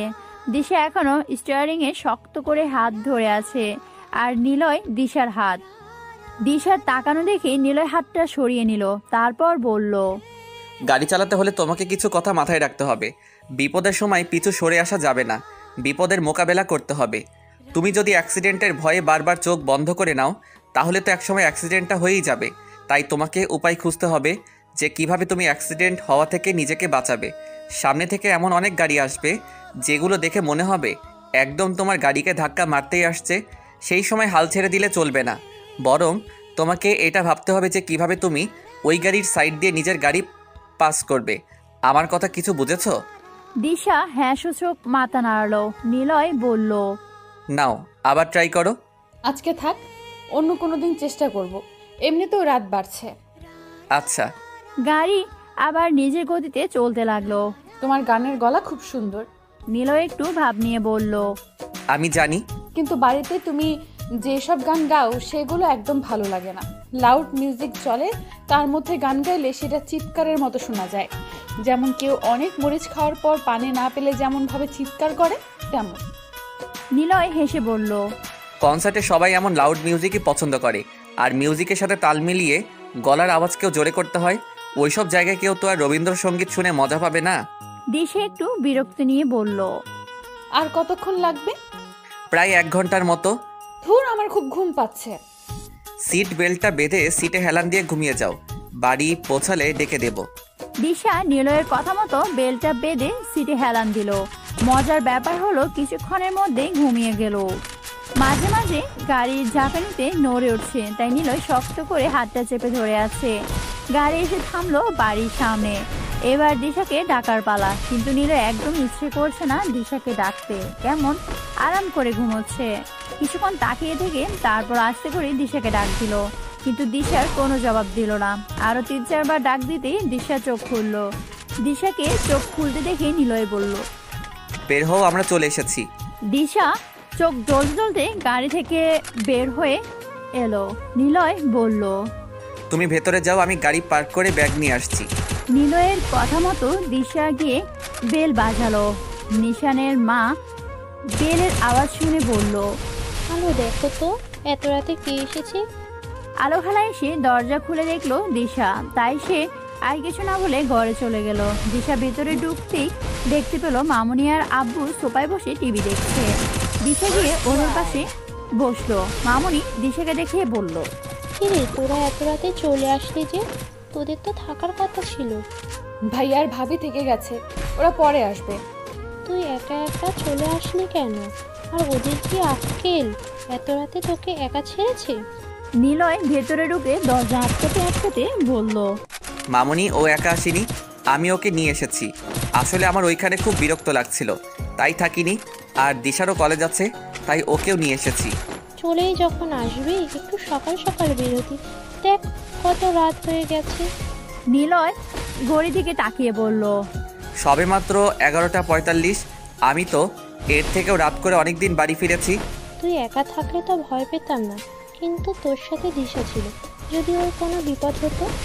ওসব চিন্তা শুধু দিশার জন্য, আমার জন্য কেউ চিন্তা করে না।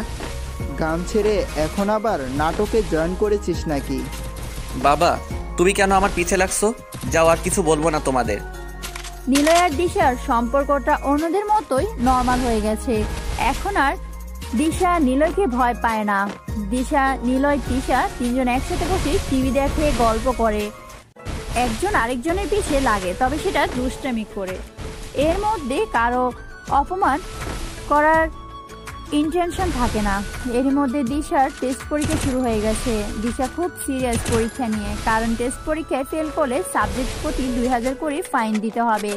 বিকেলে রোদটা বরাবরই সুন্দর লাগে, কোনো তাপ নেই, তবুও শরীরে এসে লাগে। চেহারায় হলুদ হলুদ আভা আসে, আলাদা এক সৌন্দর্য ফুটে ওঠে।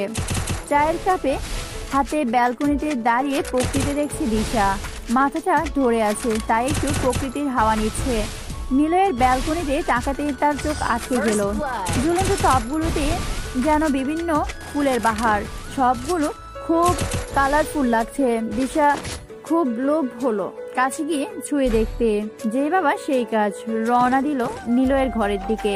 কিন্তু নিলয় ঘরে ছিল না, তাই সে সোজা ব্যালকনিতে গেল আর ফুলগুলো নেড়ে চেড়ে দেখতে লাগলো। খুব ইচ্ছে হচ্ছিল একটা ছিঁড়ে নিয়ে নিজের কাছে রেখে দিতে। পরক্ষণে নিলয়ের পানিশমেন্টের কথা ভেবে মুড চেঞ্জ হলো। সে ব্যালকনি থেকে ঘরের মধ্যে প্রবেশ করলো। আজকে দিয়ে এই ঘরে আসা তার 2 দিন। খুব কৌতূহল হলো ঘরটা ঘুরে দেখার। সে চারদিকে চোখ বুলালো। মাঝারি সাইজের ঘর, পুরোটাই ফাঁকা বললেই চলে। জিনিস বলতে আছে একটা খাট, আর তার পাশে ছোট একটা টেবিল, একটা 4 পাল্লা আলমারি, একটা ফুল বোর্ডে দেখা যায় এমন ড্রেসিং টেবিল, আর ওয়ালে কয়েকটা পেন্টিং। ঘরে এক কোণে গিটারটা রাখা ছিল। দিশা তার গুলোর মধ্যে আঙ্গুল দিয়ে স্লাইড করতে টুংটাং আওয়াজ হলো। বিছানার ওপর খেয়াল করতে দিশা একটা ডায়েরি দেখতে পেল। দিশা ভাবলো এটা হয়তো নিলয়ের গানের ডায়েরি, তাই হাতে নিয়ে দেখতে লাগলো যে কি কি গান এখানে লেখা। ডায়েরির প্রথম পেজ উল্টাতে দেখলো সেখানে এই বছরের ক্যালেন্ডার ছাপানো। একটা তারিখের ওপর খুব সুন্দর করে লাল কালি দিয়ে লাভ শেপ করা। দিশা ভাবলো হয়তো কোনো গুরুত্বপূর্ণ দিন, তাই মার্ক করে রেখেছে।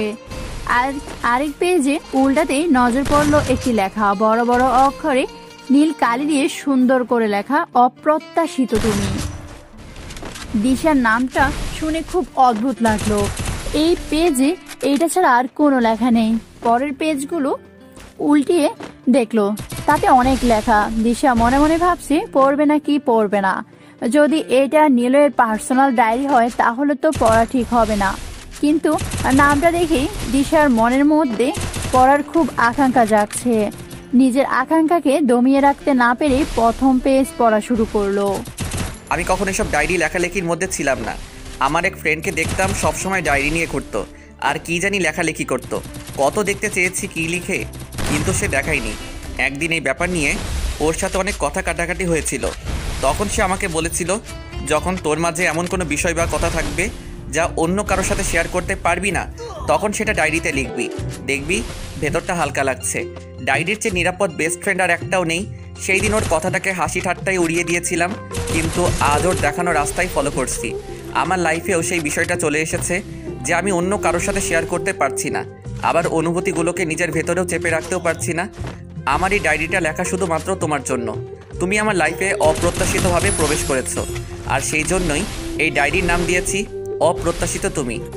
দিশা পরের পেজ উল্টাতে উল্টাতে বলল, বাহ, দেখে তো মনে হচ্ছে লাভ স্টোরি। নাম শুনেই মনে হচ্ছে খুব ইন্টারেস্টিং হবে।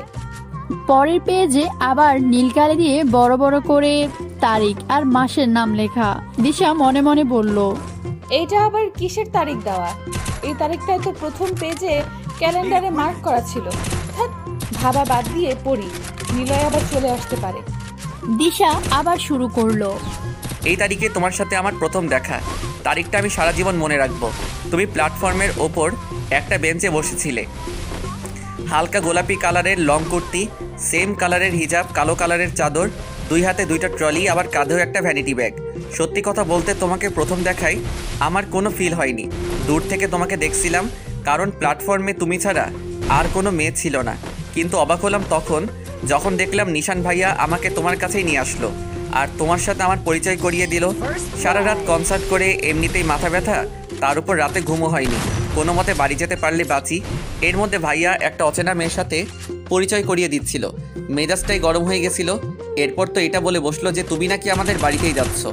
মাথাটা আরও গরম হয়ে গেল। চেনা নেই জানা নেই একজন অপরিচিতাকে কেউ কিভাবে বাড়িতে নিয়ে যেতে পারে। ভাইয়াকে মানা করা সত্ত্বেও ভাইয়া তোমাকে বাড়ি নিয়ে আসলো। কেন জানি পড়তে গিয়ে বারবার দিশার মনে হচ্ছে এটাই তারই গল্প পড়ছে। নিলয়ের সাথে প্রথম দিনের পরিচয়, তাও দিশা ব্যাপারটাকে পাত্তা না দিয়ে পেজটা উল্টিয়ে পড়তে লাগলো। ভেবেছিলাম বাড়িতে তোমাকে নিয়ে ঝামেলা হবে আর ভাইয়া তোমাকে বাড়িতে রাখতে পারবে না, কিন্তু তার উল্টোটা হলো। জানি না ভাইয়া মামুনিকে কি বোঝালো যে মামুনিও তোমাকে পছন্দ করলো। এই নিয়ে খাবার টেবিলেও আমি ওদের সাথে অনেক চেঁচামেচি করেছি। প্রথমে ভেবেছিলাম তুমি অসহায়, বাড়ি ঘর নেই, তাই ভাইয়া তোমাকে এনেছে। কিন্তু পরে যখন শুনলাম তুমি বাড়ি ছেড়ে চলে এসেছো, তখন আমার রাগ দ্বিগুণ হয়ে গেল। তোমাকে নিয়ে খারাপ ধারণা তৈরি হলো মনের মধ্যে। ভাবতে লাগলাম যে এই মেয়ে নিজের বাবা মাকে ছেড়ে অন্য ছেলের সাথে পালিয়ে এসেছে, এই মেয়ে ভালো হতেই পারে না। যার কাছে তার বাবা মায়েরই দাম নেই, সে কিভাবে আমাদের ভালোবাসার দাম দেবে? এমনও তো হতে পারে নিজের আশ্রয়ের জন্য ভাইয়াকে বা আমাকে ফাঁসাতে এসেছে। ভাইয়ার তো 1 মাস পর বিয়ে, তাহলে তার টার্গেট আমি হব। তাই তোমার থেকে দূরে থাকতাম। আমি চাইনি তোমাকে কোনো রকম সুযোগ দিতে আমার কাছাকাছি আসার। দিশা আবার পেজ উল্টাতে উল্টাতে বলল, এই ছেলে তো দেখছি সত্যি সত্যি আমার কাহিনী লিখেছে। আমি কবে অন্য ছেলের সাথে পালালাম, না জেনে না বুঝে শুধু শুধু আমাকে এত খারাপ ভাবতো। তাই তো বলি, আমাকে দেখলে এমন করতো কেন? আমার তো খেয়ে দিয়ে কাজ নেই, ওকে ফাঁসাতে যাব। কিন্তু ডায়েরি তো অপ্রত্যাশিত তুমি কি নিয়ে। এখন পর্যন্ত সেই অপ্রত্যাশিত তুমি রহস্য পেলাম না। যাই হোক, সামনে পড়ে দেখি। মামুনি আর ভাইয়ার সাথে তোমার খুব ভালো সম্পর্ক ছিল। তোমাকে পেয়ে মামুনিও একজন সঙ্গী পেয়েছিল কথা বলার, সময় কাটানোর। এটা দেখে ভালো লাগতো। কিন্তু যখনই ভাবতাম একটা নিজের 2 দিনের প্রেমিকের জন্য তুমি তোমার নিজের বাবা মাকে ছেড়েছো, তাদের কষ্ট দিয়েছো, তখনই তোমার সব কিছু অভিনয় মনে হতো। ভেবেছিলাম আব্বু বাড়ি আসলে তিনিই তোমাকে তাড়াবেন, কিন্তু আব্বু খুব সহজে মেনে নিল। খুব রাগ হচ্ছিল তোমার উপর, কীভাবে সবাইকে বসে আনলে সেটাই ভাবছিলাম খালি আমি। সব কিছুতে তোমাকে সামিল করতো। একটা বাইরের মেয়েকে নিয়ে এত মাতামাতি আমার একদম পছন্দ ছিল না। আমাদের পরিবারের সব বিষয়ে তোমাকে সামিল করত, এমনকি তোমাকে বিয়ে শপিং করতেও নিয়ে গেল। অনিচ্ছা থাকা সত্ত্বেও তোমার জন্য লেহেঙ্গা চুজ করেছিলাম যাতে তাড়াতাড়ি বাড়ি যেতে পারি। শপিং মল থেকে বের হওয়ার সময় একটা দোকানের দিকে চোখ গেল। সেখানে গায়ে হলুদে পরার জন্য নানান রকমের কাপড়ের ফুলের তৈরি গহনা ছিল। গহনাগুলো দেখে তোমার প্রতি একটা দায়িত্ববোধ তৈরি হলো। মনে মনে ভাবলাম, আমি মানি আর না মানি, তুমি তো এখন আমাদের বাড়িরই সদস্য হিসেবে আছো। গায়ে হলুদের দিনে তো সব মেয়েরাই বিভিন্ন রকম গহনা পরবে, সাজবে। তোমারও তো ইচ্ছে করবে গহনা পরতে। তাই দোকানদারকে বললাম হলুদ আর নীলের কম্বিনেশনে গহনা দেখাতে। উনি কয়েকটা দেখালেন, তার মধ্যে থেকে পছন্দ করে এক সেট কিনলাম। আমার বান্ধবীদের ডেকেছিলাম এমন গহনা পরে গায়ে হলুদের সাজতে। ভাইয়ারা তখন বিল পে করেছিল, তাই কেউ দেখেনি। তখন পর্যন্ত তোমার প্রতি আমার মনে 1 ইঞ্চিও ফিলিংস জন্মায়নি। তার মানে ওই গহনাগুলো নিলয় আমাকে দিয়েছিল? তাহলে কি শাড়ি আর গাউনও উনিই দিয়েছেন? আচ্ছা, উনি আমার প্রতি ফিলিংস না জন্মানোর কথা এখানে লিখেছেন কেন? আগে পড়ে দেখি। গায়ে হলুদের দিন নিশা যখন আমাকে জিজ্ঞাসা করলো মেয়েটা কে বলতো, সে কখন থেকে আমাদের দিকে হা করে তাকিয়ে আছে, তখন আমি তার কথায় তোমার দিকে তাকাই আর আমিও হা হয়ে যাই। সত্যি তোমাকে অনেক সুন্দর লাগছিল, বারবার তাকিয়ে থাকতে ইচ্ছে করছিল। নিশা ধাক্কা দিতেই হুঁশ ফেরে। মনে মনে বললাম, না না, কোনো মতেই এই সৌন্দর্যে নিজেকে সঁপে দেওয়া যাবে না। তাই তোমাকে অপমান করেই কথা বলেছিলাম। আমি ভেবেছিলাম তুমি রেগে চলে যাবে, কিন্তু তুমি নিশাকে কথা শুনিয়ে দিলে। এতে নিশাও তোমার উপর রেগে গেল। এতদিনের সব কিছুই লিমিটের মধ্যে ছিল, কিন্তু রাতে যে ব্যবহারটা করেছি তার জন্য আমি খুবই লজ্জিত। আমার সত্যি সত্যি তোমার সম্পর্কে জানা উচিত ছিল। এতদিন তোমাকে নিয়ে কত ভুল ধারণা ছিল, তা ওই রাতেই ভেঙে গেছে। দিশা ভাবতে লাগলো সেই রাতের কথা। নিশা যখন তাকে নাচার জন্য স্টেজে এনেছিল, তখন নিলয়ের আগমন ঘটে আর সে দিশাকে বাইরের মেয়ে বলে সম্বোধন করে, এমনকি নিশা এসে অপমানও করে। নিলয় সেখানে দিশার বাড়ি থেকে পালানোর ব্যাপারটা বাজেভাবে উপস্থাপন করে আর দিশা তাকে উচিত জবাব দেয় আর এটাই বুঝিয়ে দেয় যে সে কোনো ছেলের দুদিনের প্রেমে পড়ে বাড়ি ছাড়েনি, বরং নিজের পরিচয় করতে আপন মানুষদের ছেড়েছে। দিশা ভাবনা ছেড়ে আবার পড়তে লাগলো। আসলে আমি ভেবেছিলাম তুমি আমার কাছে পাত্তা না পেয়ে নিশাদের পিছে লেগেছো, তাই ওইসব উল্টাপাল্টা বলেছিলাম। তুমি চলে যাওয়ার পর নিশাদের কাছ থেকে জানতে পারি ও তোমাকে চেনেও না, একা একা বসেছিলে, তাই স্টেজে নিয়ে এসেছিল। ওই সময়ে আমার খুব গিল্টি ফিল হচ্ছিল। আমি না জেনে তোমাকে কতই না নিচু মনের মেয়ে ভেবেছি। তুমি যদি সেই দিন আমার ভুল না ভাঙাতে, তাহলে হয়তো আমি এত বড় সত্যি জানতেই পারতাম না আর তোমাকে আরো ভুল বুঝতাম। তবে তুমি যখন কথাগুলো বলছিলে, তখন আমি শুধু তোমার মুখের দিকেই তাকিয়েছিলাম। কথা বলতে বলতে একসময় তোমার নাকের ডগা লাল হয়ে আসছিল আর তারপরই চোখের পানি কাজলের সাথে মিশ্রণ হয়ে কালো হয়ে গাল বেয়ে পড়তেই তুমি ঘুরে চলে গেলে। তোমার ওই কান্নারত চেহারা দেখতে খুব মায়াবী লাগছিল। ওই প্রথম তোমার কষ্টটা নিজের মধ্যে ফিল করতে পারছিলাম আর সেই সময়ই তোমার উপর একটা দুর্বলতা তৈরি হয়। ক্রাশ তো আমি সন্ধ্যায় খেয়েছিলাম, সারা রাত ভালো মতো ঘুম হয়নি আমার। নিজেকে এত ছোট মনে হচ্ছিল বলে বোঝাতে পারবো না। স্বপ্নেও তোমার ওই কান্নারত মুখটা বারবার দেখছিলাম। সকালবেলা ঘুম থেকে উঠেই আমি আবার শপিং মলে চলে যাই। তোমার জন্য একটা শাড়ি, ম্যাচিং জুয়েলারি আর একটা গাউন কিনে আনি। আগের বার বিরক্তি নিয়ে কিনলেও এইবার খুশি মনে কিনেছি। কেন জানি না মনে হচ্ছিল এটা তোমার প্রাপ্য। তুমি যখন আমাকে দেখে বারবার চোখ ফিরিয়ে নিচ্ছিলে, আমার খুব খারাপ লাগছিল। খুব ইচ্ছে হচ্ছিল গিয়ে সরি বলতে, কিন্তু পারছিলাম না। তোমাকে যখন শাড়িতে দেখলাম, আমার তো চোখই আটকে গেছিল। হঠাৎ এইভাবে তোমাকে দেখবো ভাবতেই পারিনি, কিন্তু তুমি আমাকে দেখে ভূত দেখার মতো চমকে উঠেছিলে। তারপর কিছু না বলেই দৌড় দিলে। ক্যাবলার মতো তাকিয়েছিলাম তোমার এমন ব্যবহারে। সারাটা দিন লুকিয়ে লুকিয়ে তোমাকে দেখেছি। খোপায় ফুল দেওয়ায় তোমাকে দেখতে আরও ভালো লাগছিল, কিন্তু বাড়ি ফিরে যখন দেখি আমার গাছের 2টা ফুল নেই, তখন বুঝেছি সকালে আমার রুম থেকে ওইভাবে চলে যাওয়ার কারণ। মুহূর্তে আমার মাথা গরম হয়ে গেল। মনে মনে ভাবলাম এর শাস্তি তো দিয়েই ছাড়বো। পরের দিন সকাল থেকে টার্গেটে ছিলাম তোমাকে একা পাওয়ার, পেয়েও গেছিলাম, কিন্তু বারবার তুমি বেঁচে যাচ্ছিলে। সুযোগ বুঝে নিশান ভাইয়াকেও বিচার দিলাম, কিন্তু নিশাদ তোমাকে বাঁচিয়ে নিল। নিশাদের সাথে তোমার মেলামেশা আমার ভেতরে জ্বলনের সৃষ্টি করেছিল। এই কয়দিন আমি নিশাদকে একদমই সহ্য করতে পারছিলাম না, বিশেষ করে তোমার সাথে কথা বলা। নিশাদরা যেদিন চলে যাবে সেদিন আমার খুব খুশি লাগছিল। ওকে বাড়ি থেকে তাড়ানোর জন্য আমি উতলা হয়েছিলাম, কিন্তু ও চলে যেতে যেতে তোমার ফোন নাম্বার নিয়ে গেল। রাগে আমার মাথা ফেটে যাচ্ছিল। এরপর থেকে আমি তোমার সাথে স্বাভাবিক হওয়ার ট্রাই করছিলাম, কিন্তু তুমি আমাকে দেখলেই কেমন দূরে দূরে থাকতে, যার ফলে আমার রাগ হতো, যেটা আমার মুখে ফুটে উঠতো। আর তুমি ভাবতে আমি তোমাকে দেখে রাগ করছি, আর আমাদের মধ্যেকার দূরত্ব আরও বেড়ে গেল। নিপাকে যেদিন আমি কলেজ থেকে আনতে গেছিলাম, সেই দিন তোমাকে আর নিশাদকে একসাথে দেখি। তোমাদের একসাথে দেখে আমার পুরো শরীরে আগুন জ্বলে যায়, তাও নিজেকে স্বাভাবিক রাখি। তারপর বাড়ি এসে ভাবতে থাকি কেন ওদের নিয়ে এত ভাবছি? ওরা যা ইচ্ছে করুক না।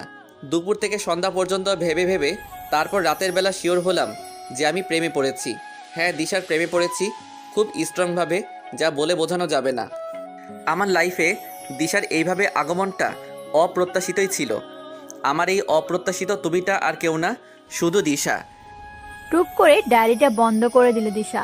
মাথা আর কাজ করছে না, হাত পা রীতিমতো কাঁপছে।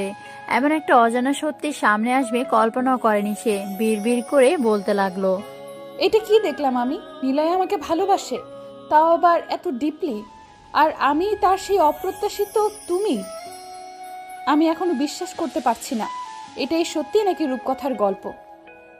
না না, থামলে চলবে না, আমার পুরো ডায়েরিটা পড়তে হবে, সব জানতে হবে, আর মাঝপথে থামবো না। পুরোপুরি শিওর হওয়ার পরেই আমি নিশাদকে ফোন করে পরের দিন দেখা করি। সেখানে জানতে পারি যে নিশাদের গার্লফ্রেন্ড আছে, আর সে তোমাকে বোন ভাবে। বুকের উপর থেকে পাথর নেমে গেল কথাটা শুনে। কিন্তু আরেকটা বিষয় সে আমার সামনে তুলে ধরে, আর সেটা হলো সাকিব। তবে সাকিবকে নিয়ে আমি বেশি ভাবিনি। নিশাদকে বলি 1 মাস যেন সাকিবের থেকে তোমাকে দূরে রাখে। আর সেই দিনই বাসায় যাওয়ার সময় একটা ডায়েরি কিনে নেই, কারণ আমি চাই প্রথম দেখা থেকে শুরু করে তোমার সাথে কাটানো প্রত্যেকটা ভালো খারাপ মুহূর্ত লিখে রাখতে। এমনকি লিখেও ফেললাম। এখন নিজেকে খুব হালকা লাগছে, ভালোই লাগে প্রতিদিন তোমাকে নিয়ে লিখতে। এখন তো ডায়েরি আমার বেস্ট ফ্রেন্ড, তার সাথে আমি তোমাকে নিয়ে সব কথা শেয়ার করি। তোমার মনের মধ্যে সাকিবের জন্য ভালো লাগা জন্ম নিয়েছিল, সেটা আমি জানতাম। তাই তো সাকিবকে বুঝিয়ে শুনিয়ে তোমার রাস্তা থেকে সরিয়েছি। ও আমার শেখানো কথাগুলোই তোমাকে বলেছিল ওই দিন। তুমি হয়তো খুব কষ্ট পেয়েছিলে বাড়ি ফিরে তোমাকে না দেখতে পেয়ে। যখন সন্ধ্যায় তোমার রুমে গিফট নিয়ে গেছিলাম, তখন তোমার কান্না দেখে আমার খুব রাগ হচ্ছিল। মনে হচ্ছিল গালে থাপ্পড় দিয়ে বলি, কেন অন্য ছেলের জন্য কাঁদছো? আমি তো আছি তোমাকে ভালোবাসার জন্য। তোমার জন্য অনেক পছন্দ করে গিফটটা এনেছিলাম, কিন্তু তুমি যখন তাকিয়ে দেখলে না, উল্টা রেখে দিতে বললে, তখন খুব রাগ হয়েছিল। বাড়ি থেকে বেরিয়ে সোজা বন্ধুদের কাছে গেলাম। তারপরই 5টা সিগারেট শেষ করলাম। তাতেও মন ভরেনি, কষ্ট আরও বেড়েছে মনে হলো। তাই সবাইকে নিয়ে বাড়ি গেলাম, ইচ্ছে মতো ড্রিঙ্ক করলাম। তারপর কি হয়েছে কিছুই মনে নেই। সকালে উঠে দেখি তুমি আমার বুকে। আমি তো নিজের চোখকে বিশ্বাস করতে পারছিলাম না। প্রথমে ভেবেছিলাম স্বপ্ন, পরে দেখলাম সত্যি। কিছুক্ষণ তোমার দিকে তাকিয়েছিলাম, তারপর ভাবলাম তোমাকে ডাক দিব, কিন্তু সাহস হচ্ছিল না। পরে তুমি নিজেই উঠে বললে রাতে ড্রিঙ্ক করে এসেছি। মনের মধ্যে ভয় জেঁকে বসলো, কোনো বেফাস কিছু বলেছি নাকি। কিন্তু তোমাকে স্বাভাবিক দেখে বুঝলাম সব ঠিকঠাক আছে। তুমি তখন জানালে ঘড়িটা খুব পছন্দ হয়ে গেছে, শুনে খুব খুশি হয়েছিলাম। আস্তে আস্তে তোমার আমার দূরত্ব কমতে লাগলো। তুমি আর আগের মতো আমাকে ভয়ও পাও না। আমি চাই না এখনই আমার মনের কথা জানাতে। এখন যদি আমি তোমাকে আমার মনের কথা বলি, তাহলে তুমি হয়তো আমার প্রস্তাবে রাজি হয়ে যাবে। এইটা ভেবে যে আমরা তোমাকে থাকতে দিয়েছি, এ অসময়ে তোমার সাহায্য করেছি, কিন্তু আমি তোমার অসহায়ত্বের সুযোগ নিয়ে তোমাকে ভালোবাসতে বাধ্য করতে চাই না। যেদিন তুমি নিজের পরিচিত হবে, অন্যের সাহায্য নিতে হবে না, সেদিন আমার মনের কথা বলবো। ঈদের দিন বাইক রাইডের কথা আমি নিশাদকে বলেছিলাম, আর এইটাও বলেছিলাম তোমাকে আমার গাড়িতে বসার ব্যবস্থা করে দিতে। বাইকে আমি ইচ্ছে করি তোমাকে আমার ইচ্ছেগুলোর কথা শুনিয়েছিলাম। আমার সত্যি খুব শখ তোমাকে নিয়ে ওইভাবে ঘোরার, যেখানে তুমি আমাকে পেছন থেকে টাইট করে জড়িয়ে থাকবে, বাতাসে তোমার সিল্কি চুল উড়ে আসবে আর আমি তার ঘ্রাণ নেব। ভাবির বাড়ি থেকে চলে আসার কারণও ছিলে তুমি, কারণ তামিমের নজর তোমার দিকে ছিল, যে আমাকে অশান্তিতে ফেলছিল। তবে এইবার আমি তোমার বাড়ি ছাড়ার পুরো কাহিনী জেনেছি। তুমি যে এত ভীতু আমার জানা ছিল না। গাড়ি চালাতে গেলে সামনে আসা গাড়ি দেখে কেউ এতই ভয় পায় আমার জানা ছিল না। তবে আমার এইটা মনে হলে খুব হাসি পায় যে আজ যদি তুমি বাড়ি ছেড়ে না আসতে, তাহলে ওই মাঝবয়সী লোক তোমার বড় হতো। রাস্তায় বের হলে লোকে তোমাদের নিয়ে হাসাহাসি করতো। কেউ কেউ বলতো, কাকা বুড়ো বয়সে কচি বউ নিয়ে ঘুরছে। এখন তো তোমার পরীক্ষা, খুব পরে মনোযোগ দিয়েছ। কত আশা করে বেলকনিতে যাই, কিন্তু তুমি তো ঘর থেকে বের হও না। খাবার টাইম একটু দেখা হয়, তাও তাড়াহুড়ায় থাকো। ডায়েরির বাকি পেজগুলো ফাঁকা, হয়তো আজ রাতে আবার কিছু যোগ হবে। দিশা ডায়েরিটা বিছানা রেখে দিল, আগে যেভাবে ছিল। ডায়েরিটা পড়ে সে পুরোপুরি রোবট হয়ে গেছে। কোন দিকে যাবে হুঁশ পাচ্ছে না। চরম কিছু সত্যির মুখোমুখি হয়েছে, যা তার চিন্তা শক্তিকে হ্রাস